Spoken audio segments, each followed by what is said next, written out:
नमस्कार, मैं डॉक्टर पीयूष कुमार अग्रवाल, आपका कैंसर सर्जन। तो आज मैं बात करने आया हूँ फीडिंग जेजनोस्टमी या गैस्ट्रोस्टमी के बारे में, जिसमें कि हमें एक पेट में, अक्सर आपने देखा होगा, पेट में एक ट्यूब लगी रहती है जिससे कि मरीज को खाना दिया जाता है।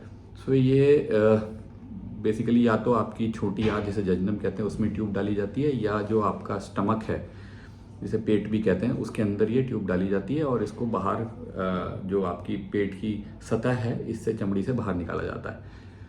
सो इसको जब ये गैस्ट्रोस्टमी करते हैं यानी कि पेट में डालते हैं तो इसको दूरबीन के द्वारा भी कर सकते हैं या ओपन सर्जरी के द्वारा भी कर सकते हैं। फीडिंग जेजनोस्टमी लैप्रोस्कोपिकली कर सकते हैं या ओपन सर्जरी द्वारा कर सकते हैं। हम डालते क्यों हैं?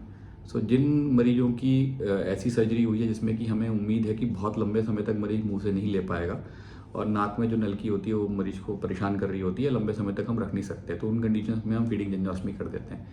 जैसे कि सर्जरी हुई पेंक्रियास की, स्टमक की कोई सर्जरी हुई, अपर एरोडाइजेस्टिव ट्रैक्ट की सर्जरी हुई, ताकि हम अर्ली फीडिंग स्टार्ट कर सकें।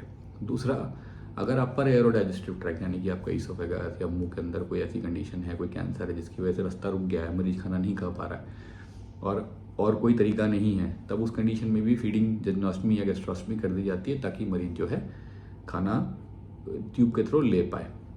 तीसरा, जहां हम प्रोलॉन्ग्ड और कॉम्प्लिकेटेड रिकवरी एक्सपेक्ट कर रहे हैं, जहां हमें पता है कि feeding will not be possible, तो उन कंडीशंस में भी हम फीडिंग जेजनोस्टमी करते हैं। साथ ही कुछ न्यूरोलॉजिकल कंडीशंस में भी करते हैं कि जिसमें हमें पता है कि बहुत लंबे समय तक मरीज मुंह से खाना नहीं खा पाएगा और आईएस ट्यूब रखना फिजिबल नहीं है, उन कंडीशंस में फीडिंग जेजनोस्टमी कर दी जाती है।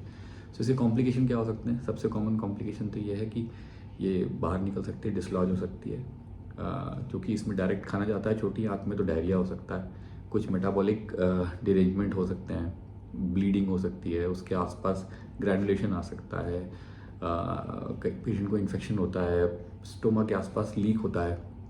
तो ये छोटी छोटी कॉम्प्लिकेशंस हैं जो कि आपके डॉक्टर आपकी सहायता करते हैं इसमें मैनेज करने में, और ये ईजिली मैनेजेबल है। धन्यवाद।